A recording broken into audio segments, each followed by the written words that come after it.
introduce a gay non-binary character. And then you take a look at Landman, their top show. They've got 8 times the viewership on the anti-woke show because regular Americans just want to see stories about regular America. Tonight, Donald Trump will address the nation, and he's likely going to say fantastic things, but liberals are calling for more to boycott it, and many more liberal activists are saying outright that they will. So let me do it. It's a cult. Yeah, I know they call MAGA a cult, but that doesn't account for the coalition of some libertarians and moderates and former liberals and Democrats who agree with and vote for Trump. I call it a cult because I assure you this. When Joe Biden gave his State of the Union addresses, multiple speeches, we covered all of them. And moderates and conservatives watched to hear what Joe Biden had to say. Today, Democrats are told, plug your ears, don't listen to the lies of the orange man. Because they cannot fathom a reality where people might actually hear the arguments and desires of the other side. And for all of us who are in the moderate to conservative position, we know this. Liberals often have no idea what it is that moderates and conservatives are actually talking about. They believe things that aren't true while screaming in your face you believe fake news. Now, they can hyper-focus on some of the more culty elements of MAGA, and that's fair. For the most part, the MAGA coalition includes people who are still critical of Trump. And I love this, as I have been constantly calling for the Epstein files to be released. They are now claiming in liberal media, Tim Pool turns on Trump. Yeah, I've been critical of Trump literally the whole time. But see, they don't understand this. Because to them, if you vote for Trump, you're in a cult. Despite the fact that there are many people very, very critical of Trump. Well, the argument they make as to why it's a cult is because cult of personality. Everyone swarms around the orange man. No, I'm more interested in the policy positions, and I think Democrats are pandering to ignorant masses. Indeed. Well, my friends, we are going to jump into news for you and show you exactly what's going on. So smash that like button. Share this video with every person you know. If you really do like the work that I do here, sharing this video is the best way to help. Everybody who watched right now took that URL and posted it everywhere. This would be the biggest news program on Earth, and wouldn't that be fantastic? I don't know, unless you hate me or whatever, which I don't understand why you're here, but welcome. Please enjoy the show. We got this from CBS News. Dozens of Democrats to boycott Trump's State of the Union address. They say last year, Democratic Rep. Al Green of Texas was escorted from the chamber after he stood and shouted in protest during Mr. Trump's address to a joint session of Congress. Other Democrats protested by holding up signs and wearing statements on their clothing or walking out of the chamber altogether. But this year, Democrats appeared keen on taking a different approach. House Minority Leader Hakeem Jeffries, a New York Democrat, presented the options for Democrats at a news conference last week. Quote, the 2 options that are in front of us in our House is to either attend with silent defiance or to not attend, and send a message to Donald Trump in that fashion. Jeffries said, while pointing to opportunities for participation in alternate programming around the Capitol. A number of Democrats are set to attend counter-programming Tuesday on the National Mall dubbed the People's State of the Union. Senators Ed Markey of Massachusetts, Jeff Merkley of Oregon, Chris Murphy of Connecticut, Tina Smith of Minnesota, Chris Van Hollen of Maryland are set to attend, along with Reps Pramila Jayapal of Washington, Becca Balint of Vermont, and Greg Kazar of Texas. If Trump will not honor the American people, then the people should turn off his remarks and turn toward each other, towards their neighbors, their communities, and the real power of this country.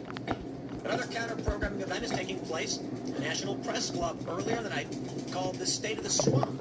Senator Ron Wyden of Oregon is set to attend, along with Rep. Seth Moulton of Massachusetts, Dan Goldman of New York, and Eugene Pittman of Virginia, among others. Others are expected to boycott the speech without plans for any counter-programming. Spokesperson for Rep. AOC of New York said she will not be attending Mr. Trump's State of the Union address. Senator Ruben Gallego, and Arizona Democrats said in a video posted on social media that he will not attend the State of the Union either, stressing that there's more productive things I can be doing with my time than just sitting there for 2 hours and clapping on cue. He said he plans to spend the time working for Arizona. Now I'm just going to interject and say this. Thank you. I mean, imagine what it's going to be like. Donald Trump gets up there and he says, we need, in this country, more immigration enforcement. Everybody claps and cheers. No boos, no hisses, no protests. I'd actually advise the Democrats attend and not clap for certain things and clap for certain things. But here's what will happen in their absence. Because they don't really think these things through, to be honest. The average American doesn't really pay all that much attention to these politics. What are they going to do? They're going to watch the show, and they are going to see when Trump says something, fanfare and applause. You guys understand laugh tracks? Yeah, I can't stand a laugh track. Laugh tracks exist because some people don't know when the joke is happening. And more importantly, laugh tracks exist to trick stupid people into thinking something is funny. Yeah, I'm not a fan of laugh tracks. So, if you've ever seen those viral videos where it's like Big Bang Theory with no laugh track, Sheldon comes in and goes, "You're making a smoothie." Hey, it's Adam with Vantage. All right, so what you just seen right there is me using our laser strike system, which takes a little laser. And that's it, just dead air. And you're wondering what was supposed to be funny about that. Hey, but people really love it when the audience just claps and cheers over a statement and a pause. You see, that's the point. Not to disparage the American people, but come on. Some people are just told when to be entertained, and they are. The point is this. There will be a faction of individuals watching the State of the Union. And Trump will say something, and people will clap. Much like a laugh track, a lot of people are going to say, I guess this is what people like. The important thing to understand is there are many people, not everybody, but many people, who are persuaded by the crowd. They want to fit in, and they vote for the winners. That's why you often see all these polls coming out saying Trump can't win when he was running a year or so ago and in 2016. The argument was there's at least enough people who will vote for who they think the winner is because they can be on the winning team. And all they have to do is tell the American people Trump can't win, and they're going to vote for Hillary Clinton or for Kamala Harris. The point is this. If Democrats choose to boycott this event, and it appears they absolutely are, there will be many people who will watch Trump go unchallenged. And they will just believe, I guess this is what the American people love, because everyone is clapping. Now, Robert Reich says, well, I'm not watching the State of the Union, and you shouldn't either. And he gives us an explanation as to why he thinks it is prudent for liberals and Democrats to not listen to what their political opposition has to say. Now, I think it's the dumbest thing in the world. Steve Bannon often talks about how he only watches MS Now, because he wants to know what his political opponents are thinking. Now, again, you don't got to like Steve Bannon, but his point is clear. I want to know what you're saying, why you're saying it, what you believe, so I know how to engage with you to counter you. But if you're going to bury your head in the sand and ignore what's being said, then how are you supposed to effectively argue against a political faction when you don't know what the argument is? Sure. Take it away, Robert. He says, I'm not going to watch the State of the Union address on Tuesday night. I urge you not to either. I hope Nielsen, whoever makes such estimates these days, will find that far fewer Americans watched Donald Trump's State of the Union than have watched any other State of the Union in recent memory. It will drive Trump crazy. Oh, jeez, these people are just incorrigible. But there are plenty of reasons for not watching other than driving Trump crazy. I don't care about driving anyone crazy. I don't care about driving Adam Schiff crazy or Robert Reich crazy. I care about whether or not young people in this country have an opportunity to buy a house, get a job, pay for health care, and eat food. But these people are driven by pure hatred of a single guy. Calm down, brother. You can watch the State of the Union. Who cares what Trump thinks? Well, who cares what he thinks in terms of his viewership? But certainly we should care what he thinks in terms of policy affecting this country. He says, first, he doesn't deserve our attention. He's abused and defiled the American presidency even worse than in his first term. How so? He says, he's blatantly usurped the powers of Congress. He has overtly used the DOJ to seek to punish people he considers his enemies and pardon people loyal to him. He has willfully rejected the rule of law, broken treaties, literally destroyed part of the White House, thumbed his nose at our allies, including our closest and heretofore loyal neighbors, and utterly failed his constitutional duty to take care of the laws and faithfully that our laws are faithfully executed. Let's break this one down. Blatantly usurping the powers of Congress is a dramatic exaggeration. But hey, if your argument is about the use of tariffs, there are numerous laws by which Trump has made an argument that he's allowed to do it. The Supreme Court came out and said, no, that is a power of Congress. If you want to criticize Trump for that, that was always allowed. But to call it a blatant usurping of the powers of Congress, I need only say, when was the last time we declared war? Indeed, not since World War II. So you want to talk about all of the invasions since then, and you want to talk about what has become normalized in the executive branch, for which I and many others have been critical for our whole lives. It would be that Congress is inept and powerless. So by all means, criticize Trump, but throw him in the basket with literally every other president on that in that capacity. Using the DOJ to punish people he considers his enemies. They literally arrested Trump's lawyers. I mean, come on. You know, it's certainly I can criticize Trump for going after Schiff, Letitia James on mortgage fraud, but if they committed mortgage fraud, they committed mortgage fraud. I guess it'll be an issue for a grand jury, which I think they are. I'm not sure where exactly at with that.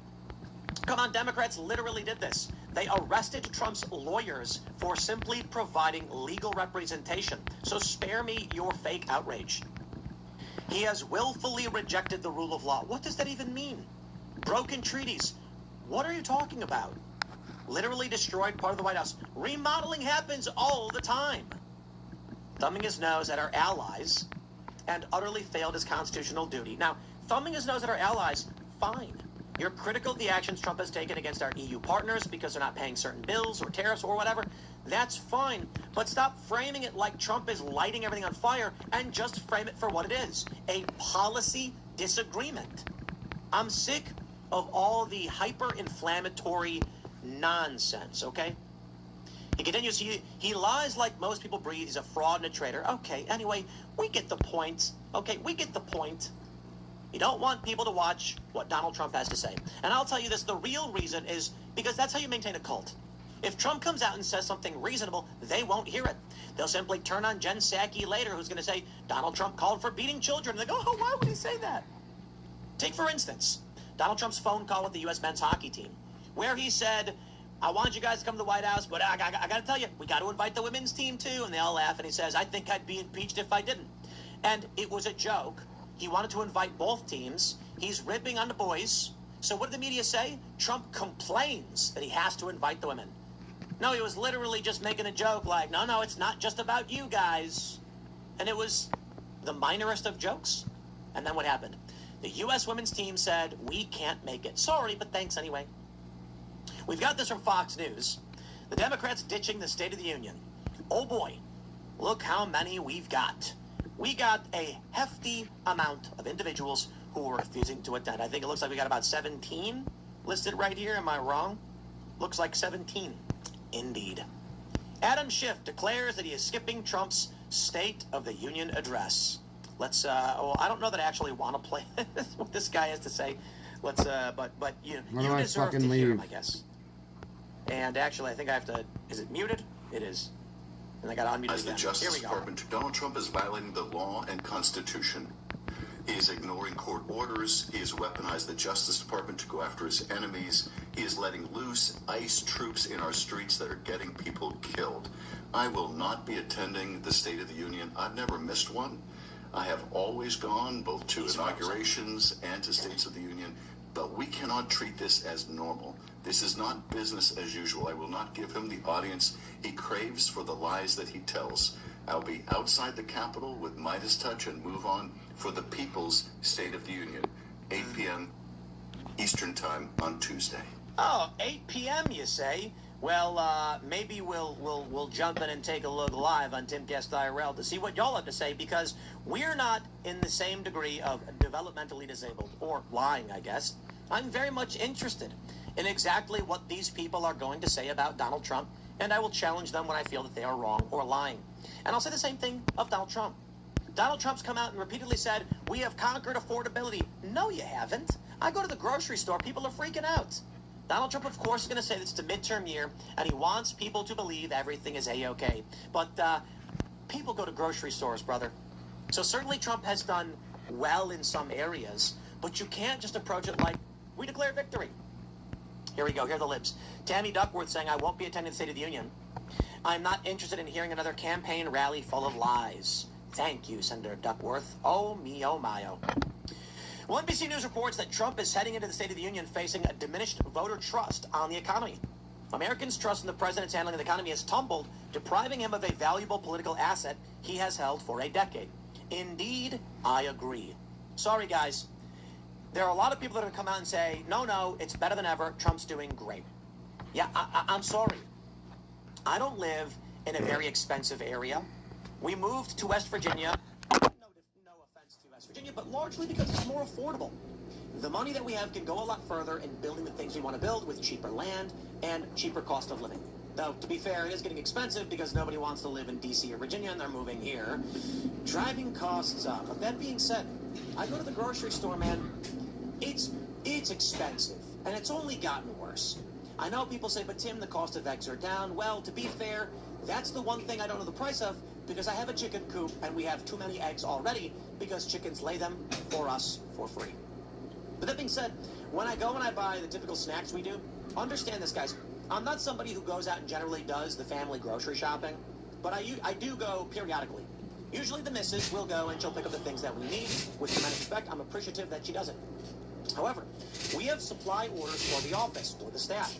And so I got to look at the cost of buying drinks and buying sodas. Well, we don't drink soda, we drink Spindrift, it's carbonated water, a little bit of fruit juice in it, much better. And I see that the cost of these things are brutal. And I actually wonder at what point we're going to have to say, guys, we're going to have to forego the luxuries and maybe just drink water. But we try to make sure people are comfortable, happy, and, we do our best. We like the little bit of luxury you might get with drinking a delicious grapefruit Spindrift. I know you could just drink the natural water that we have coming out of the well, but we like nice things sometimes. It's not like you're drinking Louis XIII at $250 an ounce. Okay, the point is this. Prices are up, and we are facing this. The question is, how will Trump adequately address this? They say an AP NORC poll this month found that just 39% of Trump approve of Trump's handling of the economy, while 59% disapprove. It's the latest measurement, but it's no outlier, with other surveys showing Trump's economic approval rating underwater. Over the last year, Trump has seen his ratings on the issue sink. That's a marked contrast from his first term, when he largely broke even or enjoyed broad approval on the economy. Even in the COVID downturn, according to the same AP NORC poll, the public perception that Trump was good for the economy has been a vital political asset dating to his first campaign. Trump's business experience and claims of understanding the economy appealed to some voters who disapproved of him over other matters. Indeed, my friends, Trump needs to be winning on the economy, and that's why you keep saying he is. Now, I think it's fair to say certain elements of the economy are doing better, and I like that Trump is saying some things. Mortgage rates are going down. Good. We need people to be able to buy homes. Trump can't figure it out and get the feeling and the vibes. And he's not going to win this one. The midterms are going to be pretty dang bad.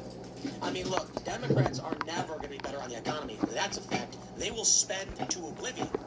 But Trump needs to be able to prove a little bit. The one thing I can say Trump has going for him is that he doesn't necessarily need to be good on the economy. He just needs to be less bad than Democrats. Democrats haven't proved nothing. Okay? You vote for a Democrat, it's going to get worse. So, I don't know that that's the right idea. We all remember what it was like under Biden. Oh boy, was that a mistake. Now, from Punchbowl, they say, Dems try a new strategy for Trump's State of the Union. In 2025, a number of Democrats showed up to protest. This time, they're saying, we ain't gonna leave. Now, yeah, I'd like this to show all these quotes popping up and they're explaining what they're doing. I'm not really interested. The only one that actually seems to make sense is John Fetterman, who has begged Democrats not to be lunatics. We've got this clip from Fox News. President Trump is set to hold his reports. A handful of Democrat lawmakers plan on skipping President Senator John Fetterman is hoping his colleagues can respect. I do hope all the other Democrats that choose to come we don't get the same kinds of things that happened last year. He was really undignified, and just the thing, I don't care who the president is, don't yell and disrupt that. It's like you really should respect the office. It's amazing. And everybody brings it up, kind of offending, or meant to offend Fetterman. It's that the only sane Democrat is the one who suffered a serious brain. I gotta be honest, I'm a big fan of Fetterman. I know he doesn't vote the way I'd like him to vote. He votes with Democrats, not on everything.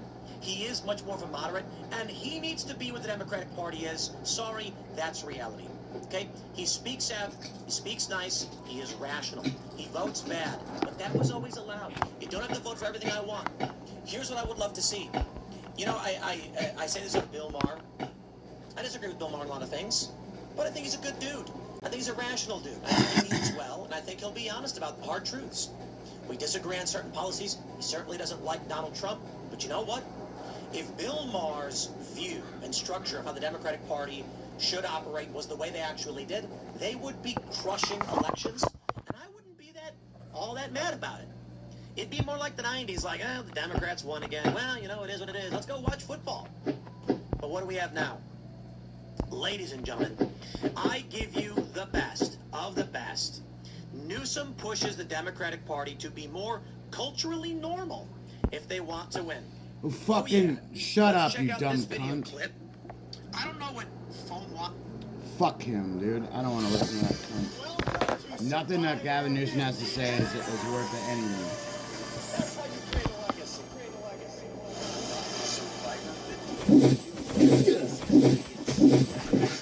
8-7 Central. The freak one that you actually with me in the bedroom. He couldn't get hard no matter what I tried. So I'm sure we should do it. Yeah, it's just generally how I had only a few bad interactions with him. And he was pretty honest about how, you know, maybe it's his own mind, and I know it was which made me happy. It's not good to have enemies. No, it's really not. I've had maybe 2 or 3 that have vocally put out on, because I'm not into the Twitter insulting or going on other programs insulting. If you have an issue, tell me. Right. And then we'll deal with it the way Call me up. the real humans do it. Yeah. And when that whole thing, I have a funny feeling. I know what some of his issues were, but I felt, and I put it out there, I felt bad because for years I didn't have great interaction. When I started, wasn't like poo-pooing or whatever, but yeah, a lot of guys didn't like me. They were like, who's this animated, loud-mouthed kid coming in here, confident, blah, blah. And he would always, I'll never forget it, like, you gonna woo him? You gonna woo him tonight? It was me, maybe who else is Exactly. But then when things go south, then it's hard to maintain that same mindset. It's very easy for me to say, oh, just relax, and who cares? Everybody should be happy that most people are doing well. But if you're not doing well, that jealousy is natural. I've experienced it before. I've experienced it. I know the feeling. I've experienced it for brief moments before. You know, even like, 8, 9 years ago maybe. It's like there's moments where someone's really killing it. You're like, oh, what the fuck? Right? But then I realized in my head, like, God, that's a bitch-ass way of thinking. Don't hold on to that. No, we're on our own journey. This is our world. But also, that same feeling can instead be inspiration. Like when you and I worked together and I bombed, one of the things that inspired me was not just, I gotta get better because I bombed, but you murdered. You had that bit about coming home wasted, and your mother was turned into a demon. Yeah, it was a great demon, but it was so like animated and big, and it didn't make me hate you. I loved you. We were great friends. I was like, that is so good, and it just made me want to get better. So that same feeling that can turn you like, oh, you can woo them, you do your bullshit. Instead, I was like, fuck, Jim, you're killing it, man. That's awesome. Yes, I come from a different world, and my world requires other people around you to be as good or better than you. The martial arts world. Like when I was a 4-time state champion and I was doing, I wasn't necessarily the best guy in the gym. There was guys in the gym that were better than me. Yeah. Always. There was other guys that were also state champions. Some of them were national champions. They were better than me. But because I was around those people training hard all the time, that's why I got so good. Yeah. It was because I was around people as good, if not better than me. So I felt the same way about stand-up. I'm like, You need those people that make you feel uncomfortable. They make you feel like, fuck, I gotta go to work. Yes, and whether it's him or whoever, it just doesn't even have to be the comedy world. It's just the world in general. It always, it's not that sad. I wish sometimes people in those positions, no matter how successful, someone else starting to kill someone else.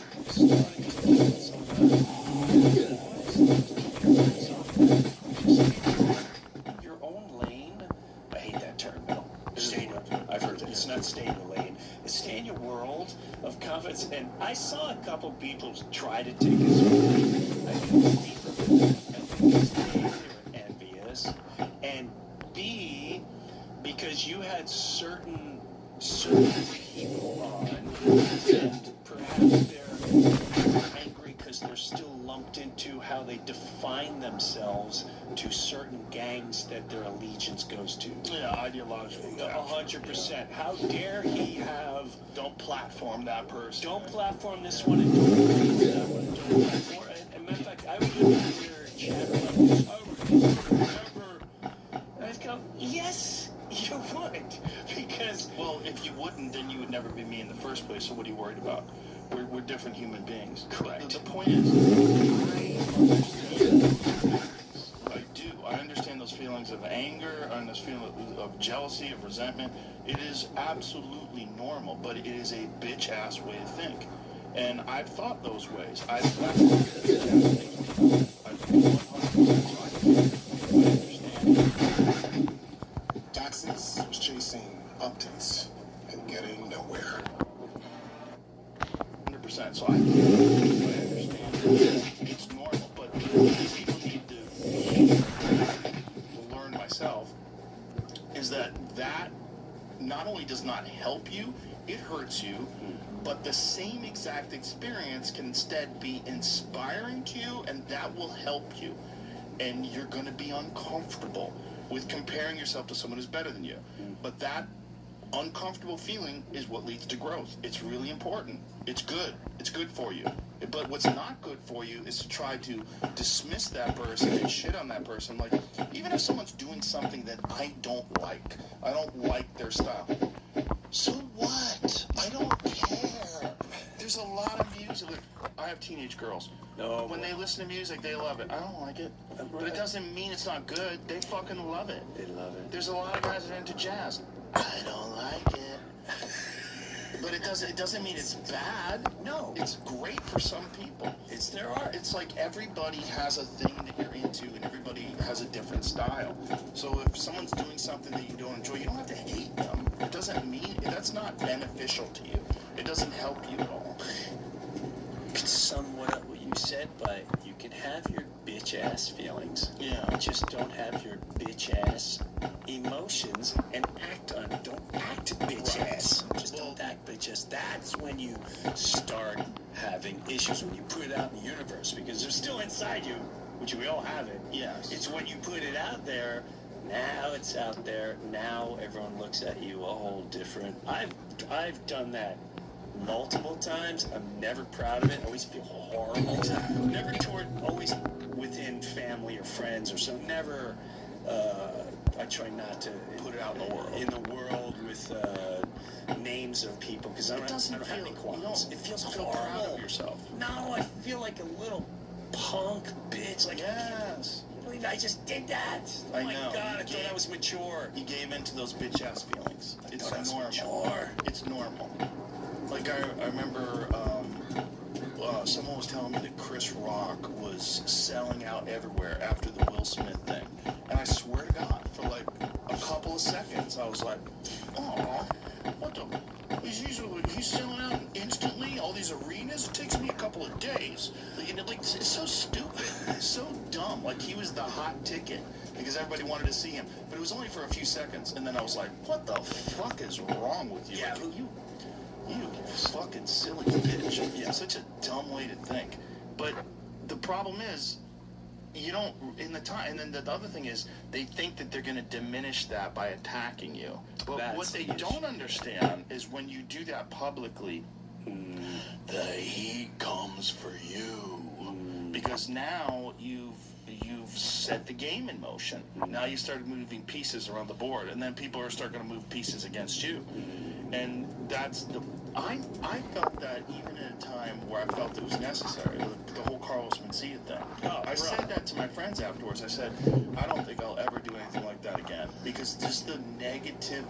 Even if it was only 10% of the people that were negative, 90% were positive, that 10% is just not a good feeling. It's a terrible feeling. It's not good. Even though I thought that was a necessary thing to do.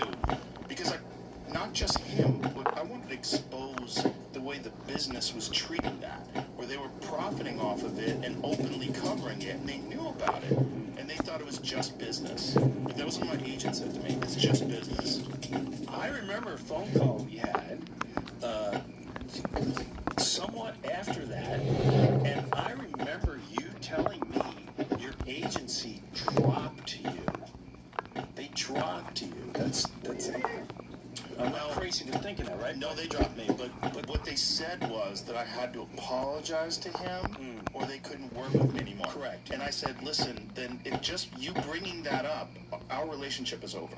Done. I said, just because you wanted to, and they said it's just business. I go, you are making a decision that will affect you for the rest of your life. I go, because you're siding with a vampire. Right. You sell art. That's all you sell. All you guys are is a comedy agency, right? You sell art. You've got a guy who's stealing art from other artists. This is bad for you. Everyone's going to know. So Louis left them after that. Louis came up to me at the Improv, asked me if that was true. I said, yes. He goes, okay, I'm leaving them.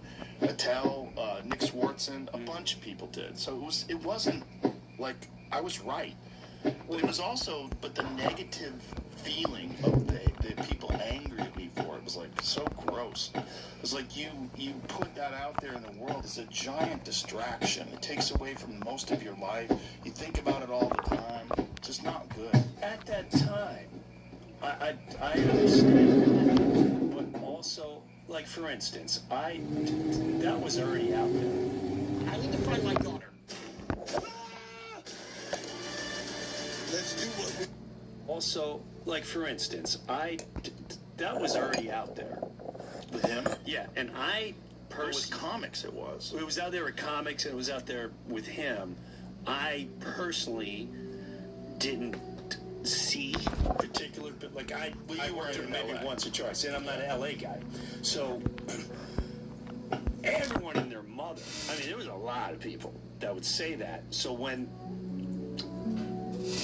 the point of that happening, it was such justice in the community and beyond that, in the world. Can we stop? Can we stop? If you're taking from others, if you're taking from, which I've already dealt with at that point on some other levels, it happened multiple times. People take and then they... You dealt with it on SNL. Yeah, yes, SNL and other areas and which whatever, it's all in the past and I'm all good now. So when you deal with that and you're very, you actually dealt with it, buying tickets is another whole deal. So with that said, it's very freeing when you finally put it out there and not someone's career, but it was very refreshing to see for fans went, oh, you didn't know this. It's like for time fans there. How could they know? They wouldn't know. But they don't. And you go, you still didn't show up. And then all of a sudden, it went to it. And then it set an example for all of us starting forward. Can we just be blatantly honest? Whether we're making art or food, whatever you're doing in your lifetime, just and if you gotta take credit of where you get it from. Well, but you can't do that in stand-up. No, you can't do it in stand-up. You have to ask and say, can I buy that bit or something like that. But it's just such a... It's a selling bits. You can't do that. Well, you can hire people to write for you, which is very respectable. I know, high-level comics who hire people to help them punch up jokes. Nothing wrong with that. No, and I never knew that either. I never knew that until I remember being in New York, and the guy's like, hey, I write with Chris like Chris Wright. I'm like, oh wow, yeah, punch up, stuff like that. And then I see certain guys, which makes sense because if you're gonna hit a certain level, I mean, you gotta stay. Well, and not saying they're not. But people would always say that Chris had writers, but that's not totally true. So what Chris would do was he would come up with all the material, would come up with all the bits, and then he would have guys watch his set, professional guys, and these professional guys would watch his set, and then they would talk about it. They would have feedback on bits. Like he really worked with Richard Jenny a lot. He was great. Oh my God, was he good? He taught me the most. I learned so much from Jenny because he would just take a premise and he'd go and every time you thought he was done milking this premise, he'd show up again 15 minutes later like, oh my God, we're going another direction with this premise? So you gotta be kidding me. He was so thorough. Oh, he would take all, I mean, it was so impressive. Wow, so Jenny's helping. Yes. Jenny helped Rock with Bigger and Blacker. He helped him with, what was the other one that was really bringing the pain? Yes. Those Sigma 2 classic. Like, if you have a top 20 all-time comedy specials, they're both in there. Monster sets. He's the first guy I saw. Chris was the very first person I saw. I won a lottery to do open mic at the comic strip. And I'm going to say I was 19, maybe 19, 20. I didn't know what that was. And I show up the comic strip and I see Eddie Murphy. I'm like, oh my God, this is where. Because I had that Eddie Murphy album where he had like little flowers from the comic strip. And he had a little. Yeah. He did that at the comic strip? Yeah. Really? Yes, it was at the comic strip. And he did live from the comic strip. It was like, it was a great special. Great special. Great album. I bought it on cassette. That's how old it is. I bought it as an album. Bro, how did he stop doing stand-up? There it is. Oh my God. How did he stop doing stand-up? He was 1982. He was so good. Yeah, so I was a sophomore in high school back then. Me too. Were you 58? Yeah. Yeah, we graduated at the same time. Look at the comic strip. He was so good. When you see him, did you see him do that? He got one of those Mark Twain Awards, I believe it was. Yes. And he went and did a set. Yes. Did an impression of Bill Cosby getting his awards taken away from him. No. Yes, it's great. I gotta watch that. It's really, when Jamie will pull it up, it's in business you learn so many things, and one of the things that I've learned more than anything else is that information doesn't change people. It doesn't. Shut up, motherfucker. Really, when Jamie will pull it up, you go, oh my God, please do stand up again. Please do stand up again. Do you remember the bit he did? He goes, I guess it was in, what was the one with the red leather pants? Raw. No, that was Delirious? Delirious. And he goes, you're right. He goes, Bill Cosby called me. He said, the filth and the foul and the foul and the filth and the fit. And he goes, call Richard Pryor. And Richard Pryor said, next time that motherfucker call you and tell him to suck my dick and have a nice pudding on me. Well, he said, do the people laugh? Yes. Did you get paid? Yes. Tell Bill to have a Coke and a smile and shut the fuck up. That's what he said. Thank you so much. This is a honored, wonderful evening. I'd like to thank the Kennedy Center, first of all, for celebrating me and honoring me in such a wonderful way and bringing my loved ones and my family here. This is a super special, memorable night. And thank you to all the comedians who came out and sang. And Sam Moore came out and sang, and Alabama Shakes was here. I had a really special night. Hasn't been lost on me that, usually when people have evenings like this, a person is really old when they get this. They'll let you wait. Like one of the greatest, funniest people of all time was George Carlin. He received this award posthumously. And he's funnier than all of us. So to be standing here alive and looking like myself still, they'll let you get really old.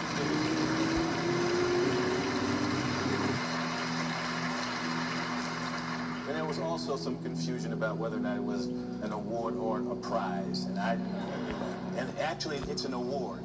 Even though they call it a prize, it's an award. Because usually when there's a prize, there's money involved.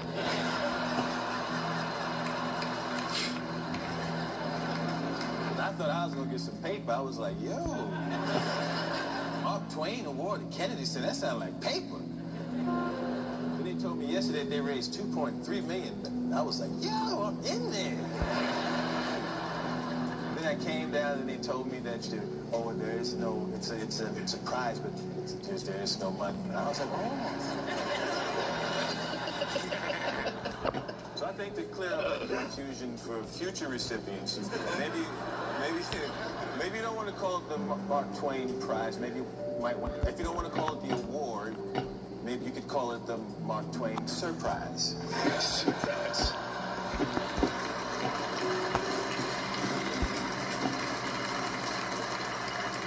And surprise, of course, being you ain't getting no money. You ain't getting no money.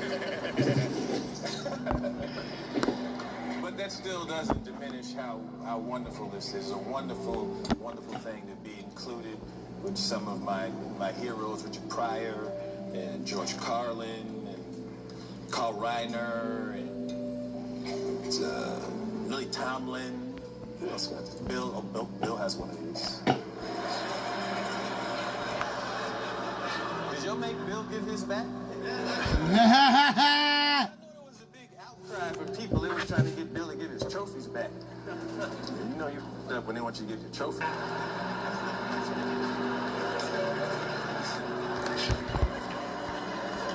Trophy back too? You should do one show where you just come out and just talk crazy. I would like to talk to some of the people who feel that I should give back my trophies.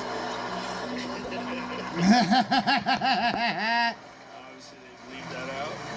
Wow. Just because you may have heard recently that I allegedly killed the people. I was talking about give up the trophy because you put the bills to people chocolate. You get I'm not giving back.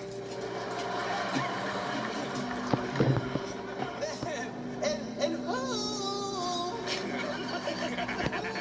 is Hannibal Buress?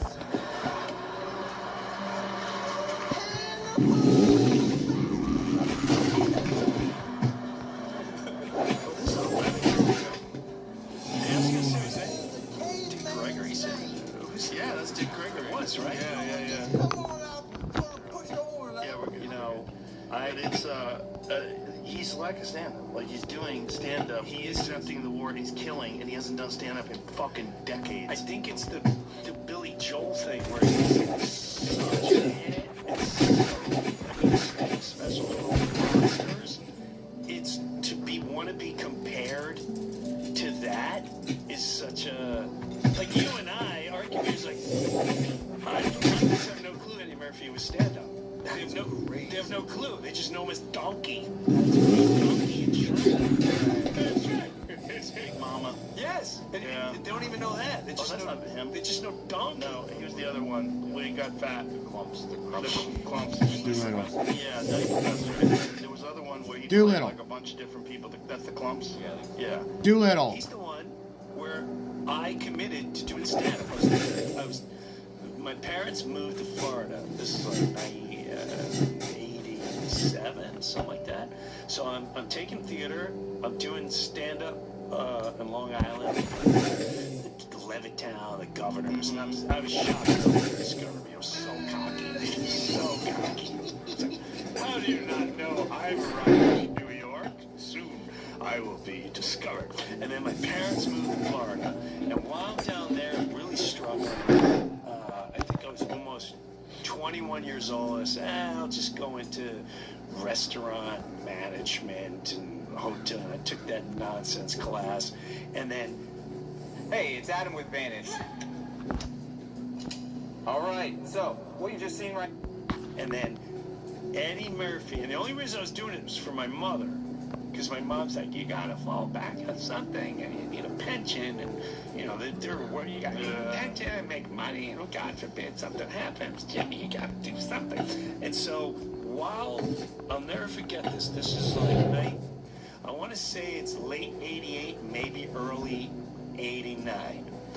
And Arsenio Hall was like the biggest talk show thing ever. Yeah, where's my dog? Yeah, it was huge. Things make you go, yeah, things make you, oh yeah, yeah, things that make you go, yeah, things that make you, and so he had Eddie Murphy on. And of course, I saw Eddie Murphy live at Westbury Music Fair when he was like 18 years old. I'm like, this is my life right here. And so I'm watching Eddie Murphy. I wish I could find this interview one day. And Arsenio's like, you got anything to say for any young comics out there? And this is not exactly what he said, but I remember he turned to the camera and he went, don't listen to your mother. Your mother wants you to do this and to do that, and you're going to 100%. Why are you going to fall back to something? You're a fan.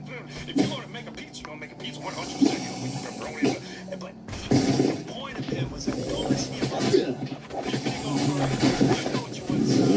You go for it. Stop listening to outside sources that really, they're not in your brain. They're not in your journey. They're not in your vision. I've told a couple nephews and a good friend about this. I said, I really want to go into SF. Do it. Your mom's going to get pissed, but she's not. This is your journey, kid. Right. Go for it. But that moment, Eddie Murphy is the reason why I went home that day, and I went, I got to tell you guys something.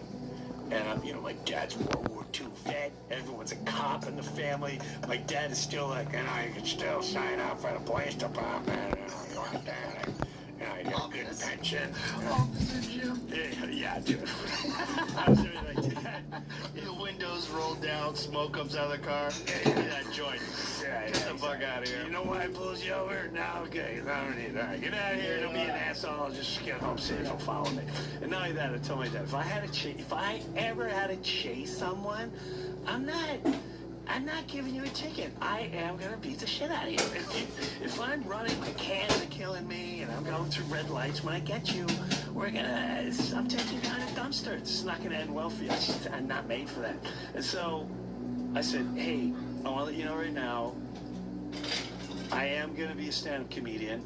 I am going to go into TV. I'm going to pursue film, and this is what I'm doing. And I'll never forget, it was my dad.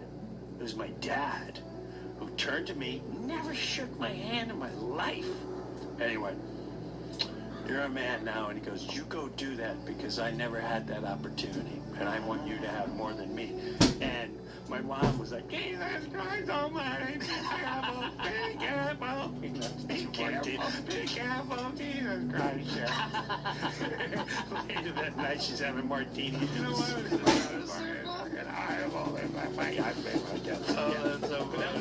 That was it was Eddie Murphy, and then my dad's official boom. And I was off to the races. Yeah. By the time I started doing stand-up, my parents had long given up on trying to control me. They're like, okay, yeah, good luck. Well, yeah, you're in your young 20s now. Yeah. Yeah. And it was also like, they were uncomfortable about me fighting, and I was like, I'm gonna go do this. I'm doing this. Yeah, you know what you're doing. Well, it's like, even when I didn't know what I was doing, I was gonna do it. Yeah, you were doing it. But it's like, that leap is very hard when your parents are telling you no. It's very hard. When they're giving you a hard time, and they're putting pressure on you to have a legitimate career, they just don't get it. They just don't get it, that it's like, but that someone can do it. It is a job. So this thing is like, oh, what if you never make it? Like, I remember I was dating this girl when I was 21, and her dad said that to her. Like, her dad was very concerned about me. He said, what if he doesn't make it? And she said it to me. My dad said, he said, what if you don't make it? I go, yeah. Okay. I don't know what to say. Maybe I won't, but I'm going to try. I'm not going to stop doing it because I might not make it. That's retarded. I go, someone can do it. Like, I work with professional comedians all the time. They make a living doing stand-up comedy. Right. I know it exists. Right. It's not like it's not like I'm inventing a new profession that didn't exist before. Correct. Like, this is a profession. Yeah. It's not easy to do, but I think I can do it. And I think I want to try. Because I can't already I'm too big. I can't. And when I say regular job, people are like, I don't need your jobs. That's not what I mean. I mean a job you don't want to do. Like, if you a job's a job, not a career.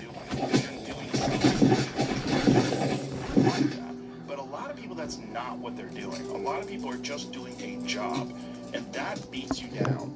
It beats you down, and it dulls you. It dulls you. It dulls the conversations that you have. It dulls the conversations you have off work. You don't get stimulated. You're in a drone frequency, unfortunately. And I didn't want to do that, man. I had a bunch of jobs, like jobs just for money, and they don't feel good. I didn't enjoy it. And I didn't have a thing, like, if there was a thing, like, I want to be a carpenter, I want to build houses, I didn't have that thing. I didn't have that either. But I know people who do, and they're very happy. They love it. Architects, engineers, there's a lot of people who love what they do. Those were not interesting to me. 520 men over 40 who logged the health pod yesterday hoping to drop the beer gut. I'm sorry. I said it was 20. Were not interesting to me. And so I was trying, and then stand-up was the only thing. I'm like, oh my God, these people are outcasts just like me. Yeah. They're weirdos just like me. Yeah. They're the people that just don't fit in. They're the people that say the things you're not supposed to say. That was me. I was like, I got to figure out how to do this. And I knew it was, Fitzsimmons and I talk about this all the time because we started out like literally within a week of each other. Wow. We traveled together. We would drive to Rhode Island to do open mics together. We hung out. We did a ton of road gigs in the early days. All our goal was to be able to pay our bills with comedy. That was our goal, right? And it felt great. That was because we knew guys. There was this guy, DJ Hazard, who was a Boston stand-up, and I went to look at these apartments. Only gonna be on for like another half hour. Maybe. Like an elementary school, this old brick elementary school, into these loft condos. So, and DJ, I created my own clan. 24/7 grinders. I'm only gonna be grinding.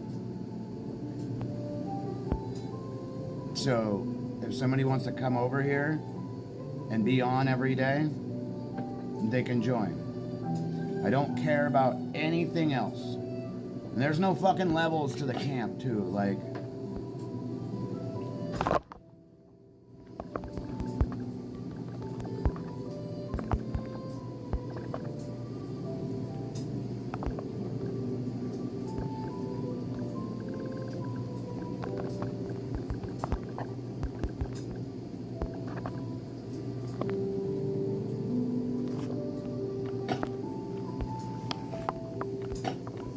so, I don't give a fuck about the points. I'm gonna get more points here today since I didn't even do any of the hardwood shit. So.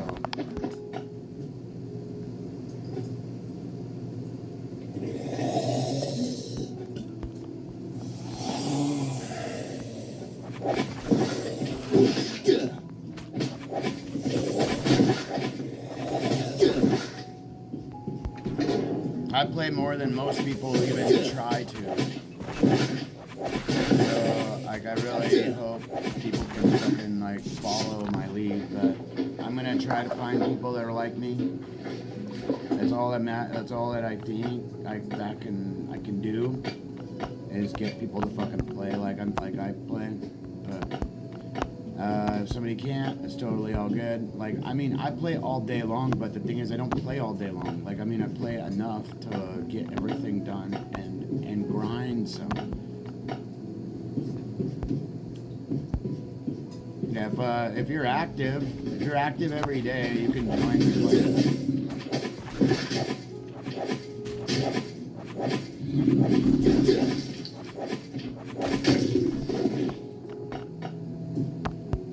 I don't even know what my fucking crater shit is. I just left with fucking, which I should have went and pulled my crater shit out of there before I left. Because I just got fucked on my crater shit that was there. But I kind of don't care. I left all the discords and shit that I was on with those guys. Literally, they're just not there. People are fucking dumb. Like, there are like, Jim's good. There's like 2 people that were good on there. Then people just quit playing. So I just was like, fuck this. I'm not gonna try to make somebody fucking happy or whatever the fuck, you know. I'm gonna make my own shit, and if somebody wants to join, join. It'll be the I could just be like OGs accepted or something. I should have put game tester. I'm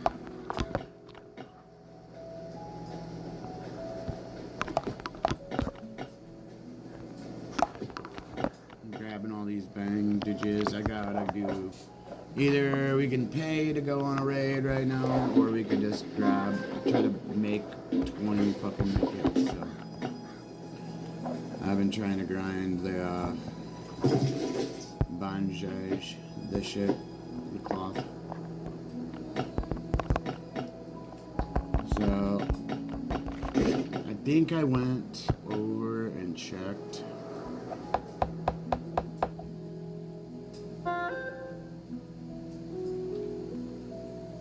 Oh, my fucking neck, yo. Alright. I just ran this. I didn't clean. Let's pick this shit up. I need to see what's going on.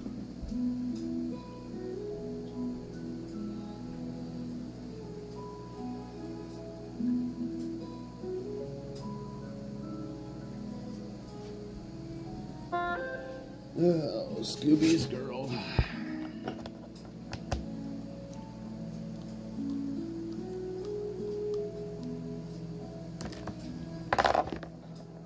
Had a place there, and I knew, like, I went to look at this like little studio apartment that they had there, and he had this big loft there. I was like, oh my god, you imagine this guy's doing this just with comedy? This is crazy. Right. Look at this fucking killer apartment this guy has, and he just tells jokes. Right. That was the dream. Yes, and that was the dream. I tell my kids too. I tell everyone, just go for your passion, whatever it is. Go for the passion. You know, my do it while you're young, while you don't have a family, yes, a mortgage, you know. Yes. Is this the moment? I think so. He's talking about starting comedy and live. Look at his hair. Well, look at his hair. By the way, Ed, here's the report card. I'll be blown away at this. But you always knew that this is where you wanted to be. I knew I wanted to be in show business, and I just happened to luck out. Things happen. I think you know what you're supposed to do. Deep down inside, I think everybody does. A lot of people just don't go after it. You know, like most people start out, they say, I want to be a this, but I'm going to get that to make sure I have something to fall back on. And what you're doing is you set yourself up for failure because you're going, there's a possibility that I'm going to fall back. And when you put that out there, then you fall back. But if you just say, hey, this is what I want to do, and you go do it, you usually get your stuff the way you want it. That's what. Smart fucker. It's true, because you know how Uncle Ray lies, okay? Uncle Ray. I loved Uncle Ray. You know how like Uncle lies. Uncle Ray shaved up his beard, you see it? No, I didn't see it. Uncle Ray told me that a poison still went down my back. He came out with his beard up, I said, oh. They don't know Uncle Ray, so they're like, picture me, but a lot older. That's Uncle Ray. He said that. He said, how much time do we have left? No playing? Do you have any other guests tonight? He's like, I already did my favorite. Hey, Uncle Ray! Wait. Not Uncle Ray. Please don't invite Uncle Ray out here. Uncle Ray!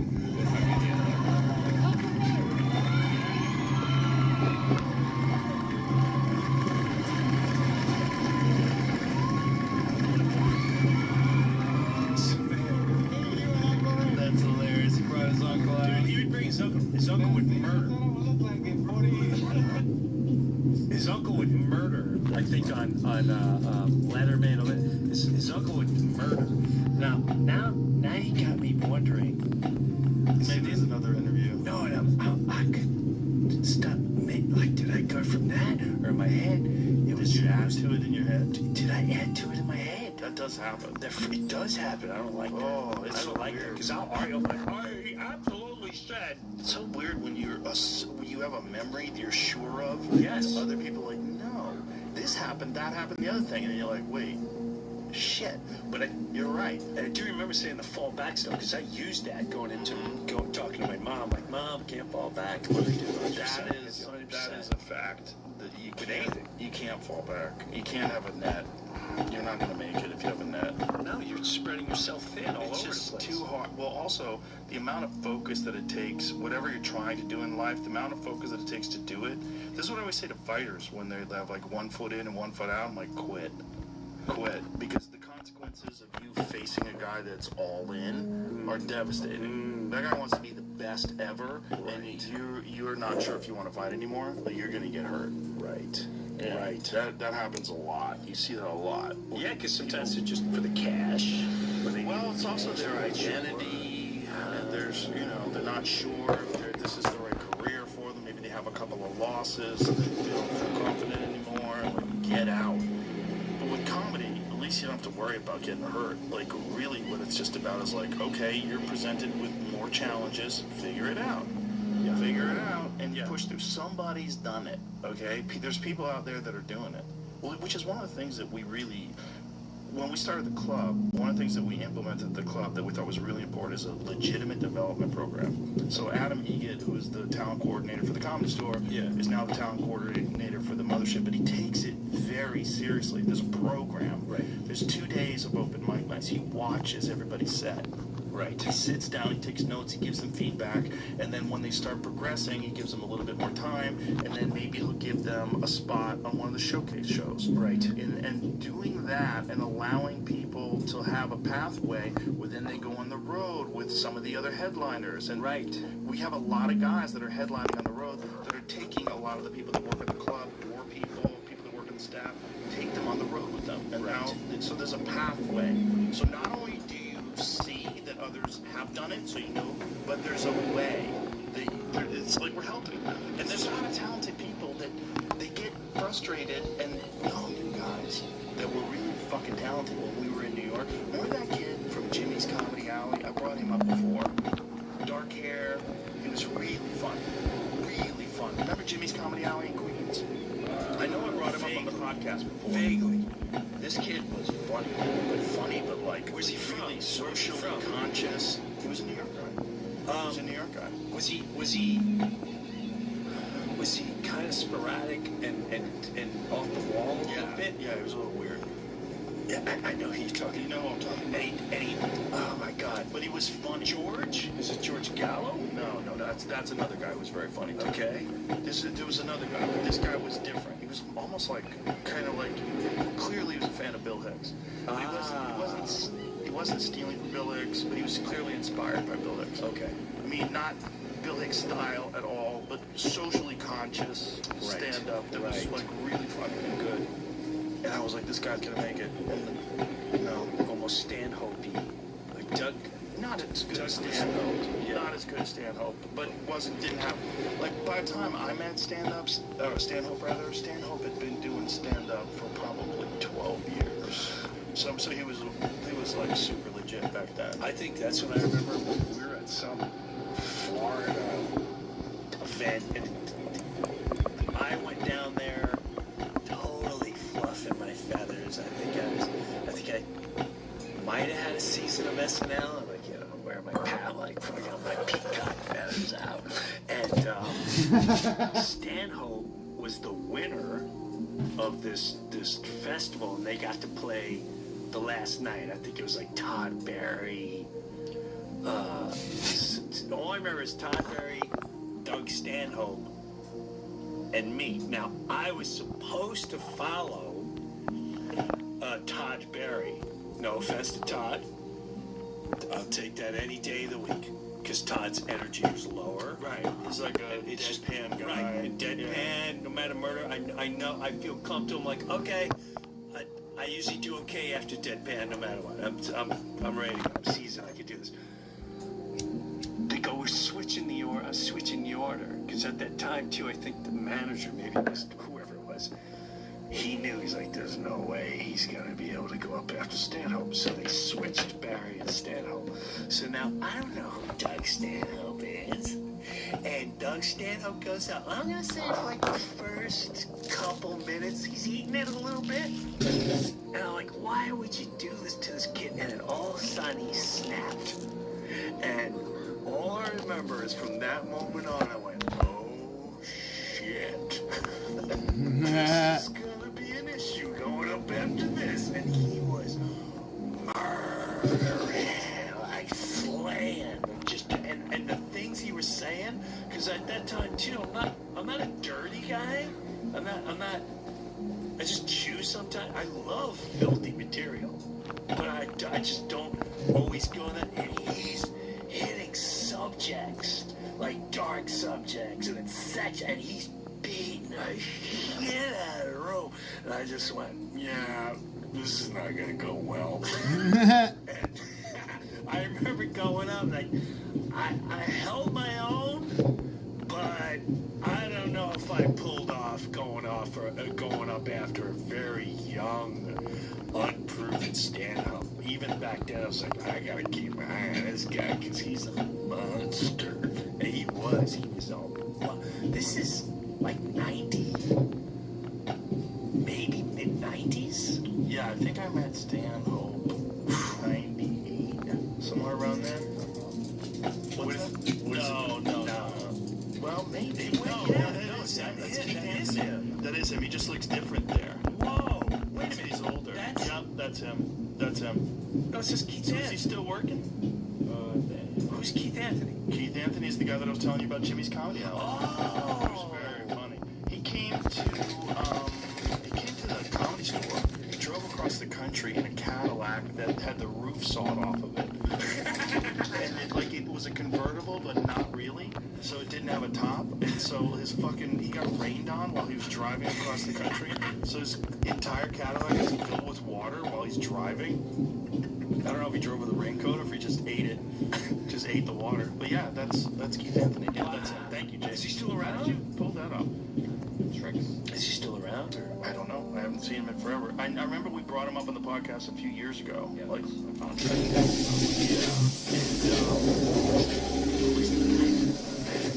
The radio. I'll probably go to Rogers. The radio. There's a radio guy. He was taller. He was married to like an Israeli chick. John Tobin. Yes. Yeah. That was one of the greatest, most hilarious adventures of my lifetime. Was Tobin and I. We had a gig, and it was horrifying. It was like coconuts. We're gonna send you down to Cancun spring break.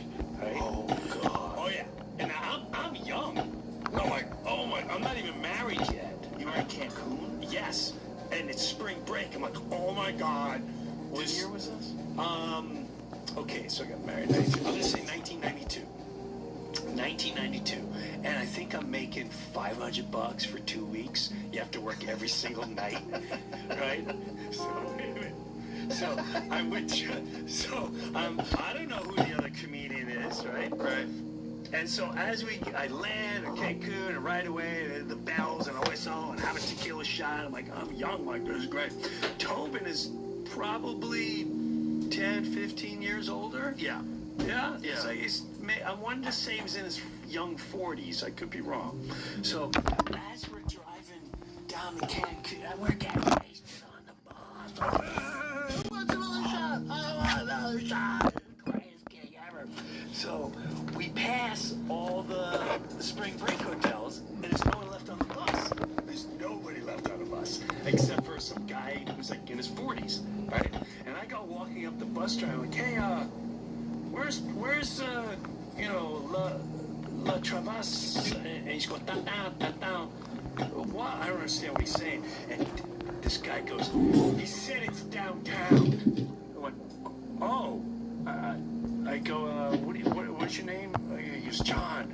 I go, I'm a comedian. He said, yeah, I'm the other fucking comedian, and they have us fucking downtown. They don't have some fucking thing. Like, hey, I said, it's okay. Are you sure? That doesn't sound like No, dude.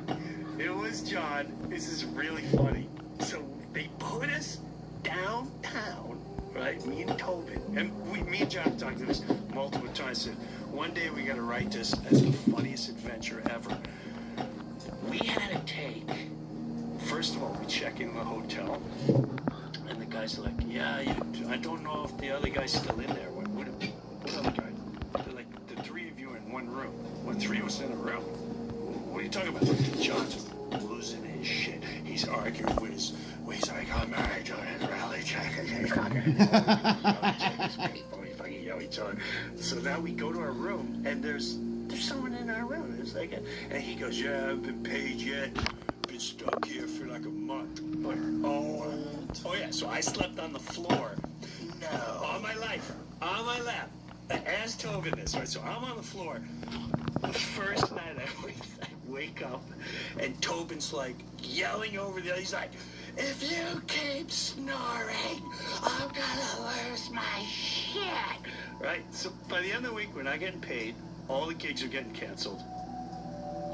All I remember is it ended like 6 days later. I had to go get money transferred because now we're partying. We're just like, screw it. Let's go find weed, tequila. We went on an adventure with this poor bastard got thrown out of a car. We were going to buy tequila right outside, and the guy got thrown out of the car. And we're like, "What's going on?" Now we're all wasted, and we go up, and the guy's going in his pockets and taking his money. And we go, "Hey, what's going on there?" And he's like, man, they're talking in Spanish again. John knew Spanish a little bit, and so he takes off, and we're taking care of this guy. Like, "What's your name?" He's like, "Juan." And to this day, this is why I know in Spanish my name is Jaime, because we lifted him up, and he's like, "Oh, amigo, what your name?" I said, "James." "Jaime." Yeah, Jaime, amigo, John, Juan. This night lasted to 6 a.m. in the morning, and it was one of the greatest ventures in our entire lifetime. To this day, I have to get Tobin, because he's got even greater details as the night goes on. It was probably the greatest. It ended that night, or that morning, about 7 a.m. to John with a golf club smashing the drapes, because he's like, "I said I'm gonna lose it if you don't stop snoring." And he's smashing the thing, and some other the University of Wisconsin was staying there with some other mess going on. All I remember is I woke up, I went right to the airport, I booked a hotel, and I went home, and I haven't seen John since, but I remember you knew him. At Joker's Wild in New Haven, Connecticut. That's where I worked with him. He was the opening act, I was the headliner, and middle act, one or the other. And we became friends, and we started playing pool together. And then he got a job at Executive Billiards in White Plains. He was one of the counter guys at Executive Billiards. Oh. So the pool hall where I became obsessed with playing pool, John and I would hang out in that pool hall all the time because John worked there. Yes, because he would bring you up a lot. He's like, "You know Joe Rogan?" "Oh, yeah. So, yeah, I'm friends with him." But this is way. Now I'm thinking about it, John did have a little bit of an anger issue. Well, it was... and he would be on his wife, he's yelling at his wife, "I'm stuck in Cancun." Oh, no. I gotta get all the details of the adventure. I lost touch with that dude. I ran into him a long time ago. I want to say close to 20 years ago. I was doing a gig in Miami. And after the show, we were leaving the back of the theater, and I went to get in the car, and I saw this guy that was standing out in line. He knew that this was the back of the theater I was going to come out, and it was John. And I didn't recognize him for like a half a second, because there was like a spotlight behind him. Yeah. You know, he was a little silhouette with the street light behind him. And then I was like, "Oh shit, what are you doing?" And I know we exchanged numbers, but you know me, I change my fucking number every 2 years at least.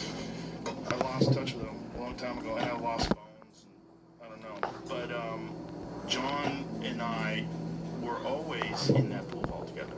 Wow. Yeah, for a couple of years he worked there at least. He was like the counter guy. Like he would give you the balls and take the money. And our good friend Guy Azariti, rest in peace, He was the owner of the place. I'm gonna hunt him down because So he'll probably reach out. After yeah.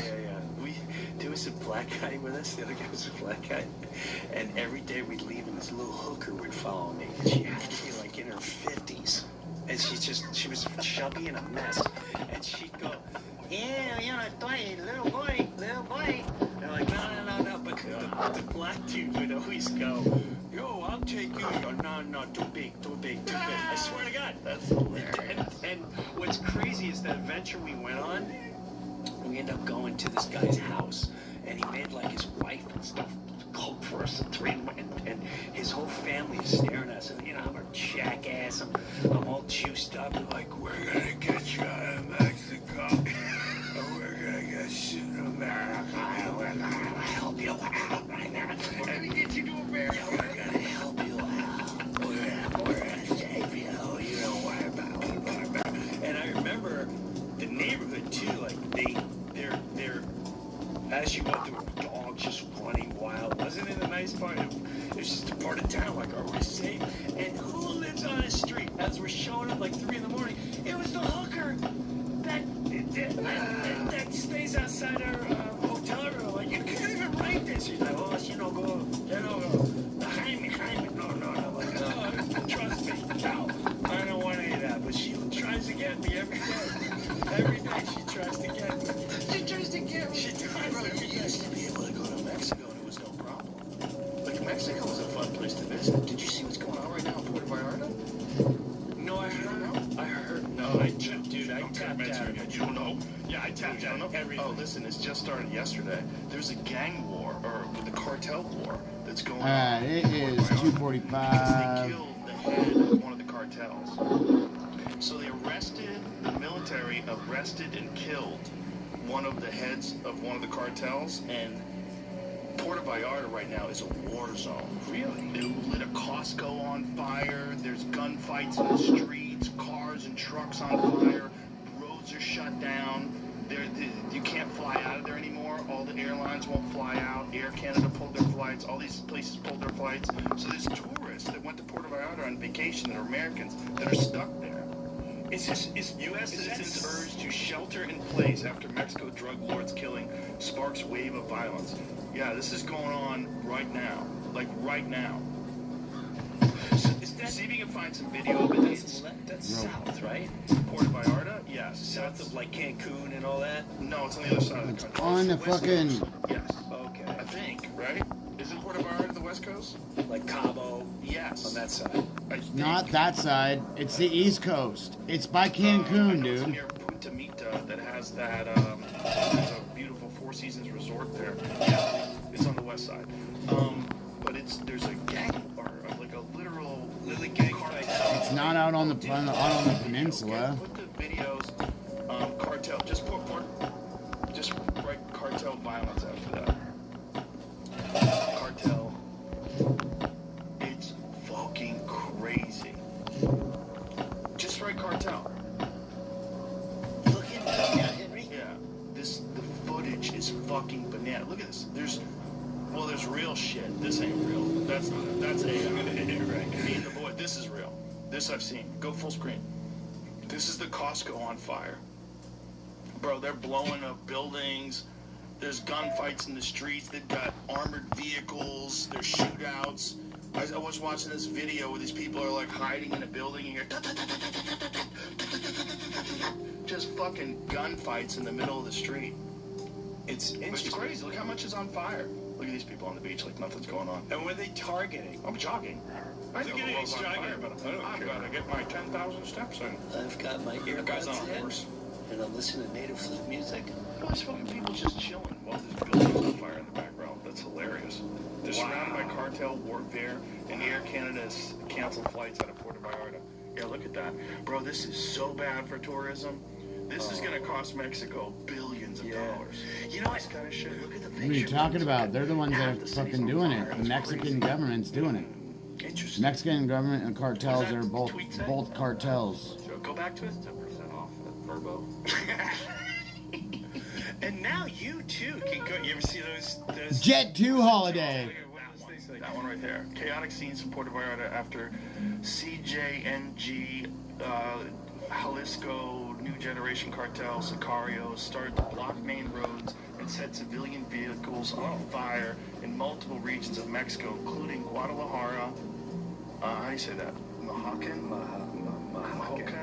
and Jalisco, in retaliation to the alleged killing of their leader, El Mencho. Meanwhile, reports are emerging stating the cartel mechanized units with improvised monster armored vehicles are amassing in Jalisco and other parts of the country. So this is stupid. It won't let you fucking move forever. Interesting. Scary. Yeah. Scary. It won't let you fucking move forever, dude. Well, getting stuck there would be a little bit of a bummer. Well, no, it's definitely the middle of it because that's where a lot of people die in the crossfire. You get hit with strays because they're not precision shooting. They're gunning people down. They're shooting at cars. And, yeah. But that's Mexico now. The point is, like, when you went there in 92, you used to go there. It was easy. Like, nobody worried at all about going to Mexico. Going to Mexico was fun. You didn't even have to have a passport back in the day. You used to be able to go over there with your driver's license. That is true. Sometimes they've always scared you with the cartel thing. Not saying it doesn't exist. No, it's once in a while, up until like 5 years ago, 7 years. Put it this way, my wife and I went to a place called Maroma, but on the East Coast. And even before we went, friends were like, oh, yeah, you know, I know what that is. That's near Cancun, right? That's near Chichen Itza. Yes. Yeah. It's beautiful, little tiny resort. I went there for like a 20-something anniversary, and it was. And even then, I would see people walking down the street with machine guns. Was it they were cops? The cops or the army or whatever. Right. It was like, whoa, and they would tell you, they're like, listen, if you see something washed up on shore, don't touch it. Don't touch it. Really? Yeah. Don't let the government come and get it. Don't steal the coke. Okay. All right. Well, I'll have another margarita. That's cool. When's dinner again? Yeah. But I've always kind of heard. Well, it was nothing scary though. Not like this. Now. It used to be like a normal place to go to tour. I like that place I told you about, Punta Mita. I've been there. I went once with my family when my kids were really young, and they have golf carts on the resort. Yeah. And you can drive around your golf course. You stay in like this little villa, and you get a little golf cart that you could borrow. And then we asked the people, can we take the golf cart into the town? And they said, sure.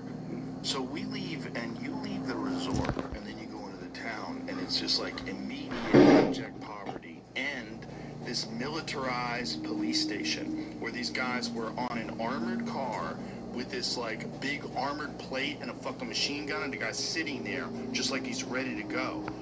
And then I had to put it together. Oh, they're there to protect the resort. Correct. I was like, whoa. Correct. So then it starts to put like the illusion of the Four Seasons dissolves, because the illusion is this immaculately manicured lawns, beautiful landscape, gorgeous buildings. Everyone's well attired and so polite. All right, we're gonna call it. I'll be back on. Surrounded by real Mexico. That was like the first time I went to Turks and Caicos. Yeah. The kids were young. So I'll be on here in a little while. Went to Taxes was chasing. We started a new clan, so I left. I'm not gonna be part of dead clans. And so this is my clan, 24/7 grinders. If you want to join. It's just me right now. Whatever. And just make sure that you have you're active. If you're not active, I'll kick you. So that's the thing. You got to be active every day. And when there's competition, then you know what I mean? It doesn't make any sense. So if people want to fucking have a fucking cool clan with somebody that actually cares about what's going on and is on top of shit, I'll get you first place. I'll get you a fucking catch here if you want. Just play the game, play the fucking zones, do all that stuff. When you don't do it, when you don't do that stuff, part of the clan and whatnot, then it's not even worth even being part of a clan. Because the thing is, I mean, that's why I just left. So, like, it's not worth it being around people that aren't playing and that aren't putting in the effort. If you don't put the fucking effort in, you have the worst fucking group. It'll be the worst fucking shit ever. If you don't peel shit back and fucking discard. Or leave and start your own shit. Which literally I just did. So, if you want to join. It's right here. So, also, if you want to join, this is after hours, and you're watching this right now, in this VOD or whatever, since this is only, an hour and a half, write your name down in the comments, comment on my video, hit like, subscribe, and I will add you to your clan. I'm not going to say like and subscribe, and put your name down there. Put your name down there. It'd be nice if you liked and subscribed. I need to hit 500 subs. Actually, we need to hit 1,000 subs on YouTube, and we're at 447, something like that. And that's a goal, but it is what it is. It's just you got to start somewhere, right? So that's the thing. Same thing with the clan. I'm the leader. You want to join something that actually has somebody doing shit? I'm right here. Let's see what fucking happens when we go over here. Because I'm just going to turn it off while I'm in here. Because I haven't done this at all. I left. So I'm fucking all good with my own clan. So,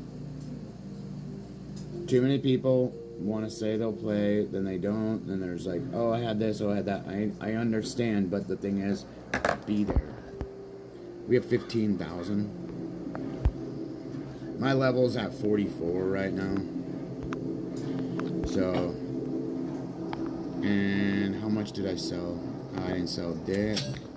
Hey, motherfuckers, coming by my shit, I am. So, let's see here. What do we have for the Reds tokens? Oh, shit.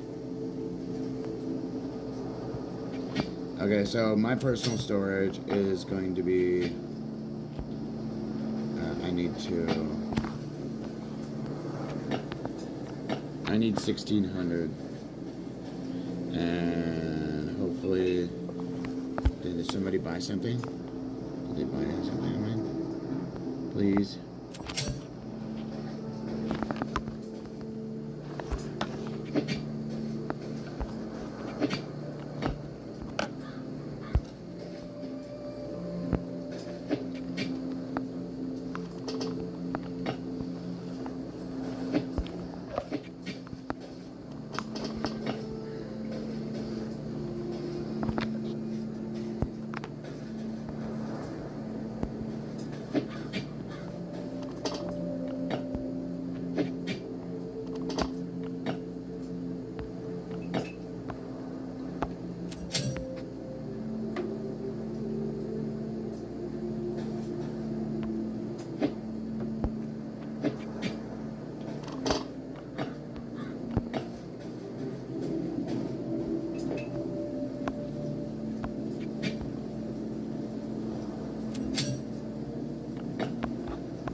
Alright, so I'm gonna have to... Hey, there's my clan storage. Look at that.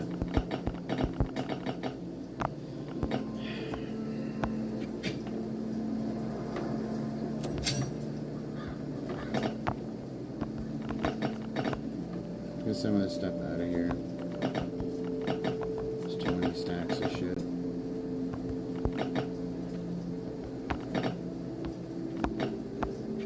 Oh, you know what? I need to go and claim this.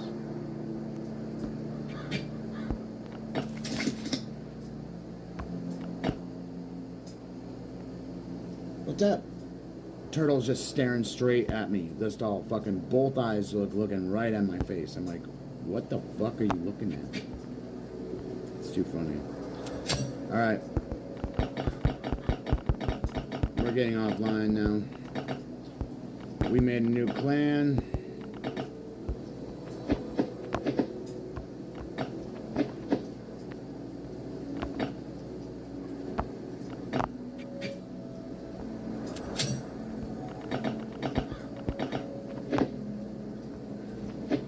I'm sick and tired of people being lazy, so I made my own shit.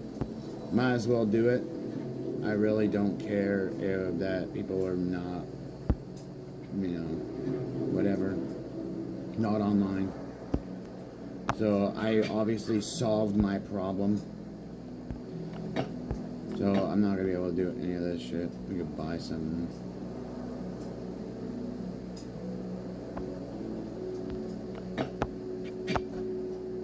Let's go grab these things real quick.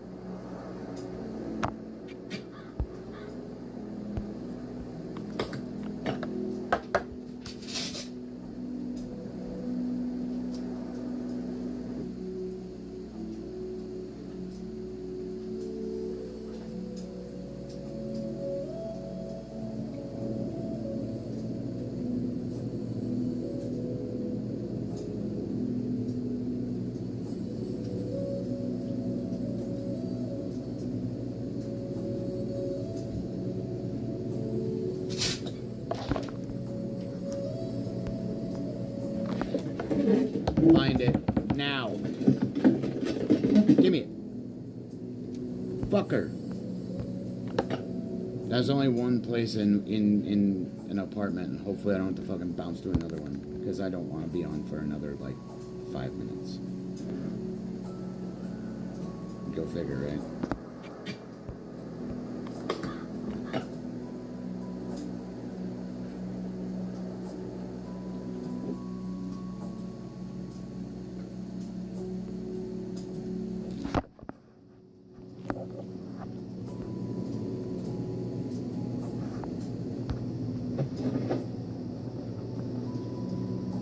Let's go.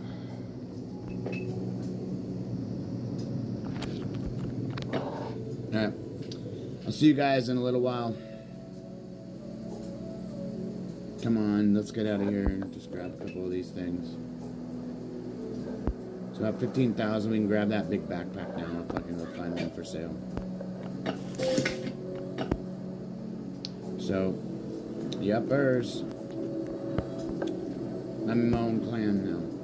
So if you guys want to join in or whatever, let me know. Yeah.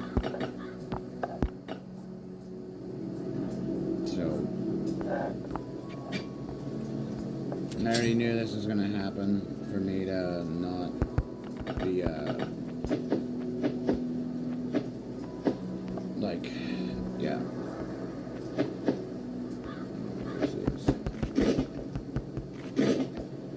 So, let's run out of this bitch. And call it. Hit like, hit follow, subscribe, do all that shit. If you're on Twitch, I need to get people coming by here every day for 3 days straight. I need 4 people coming by for 3 days straight to hit this milestone thing. And it's not fucking happening. Like, I'm not having anybody come and talk. Like, I need people to come and talk on my stream and do stuff. So, I mean, like, there'll be people that will just come by and just watch and not say anything. So, but that's cool. But still, I need to have interaction from. That's literally what they say for on the fucking Twitch thing, on my profile thing. So, that's the monetization stuff. So, if we can get that going, that'd be awesome. Anyways, thank you. Love you guys. I'll see you at 6 o'clock. And yeah, I'll be at 6 p.m. Eastern Pacific time. So what would it be? If it's 6:30 p.m. West Coast time, it's 10:30 p.m. Eastern Standard Time. So I'm live 10:30 p.m. on Eastern Standard Time. for, I want to say, like 6-7 hours. So, because I'm on the West Coast. So, anyways, love you guys. Thanks for watching. Peace.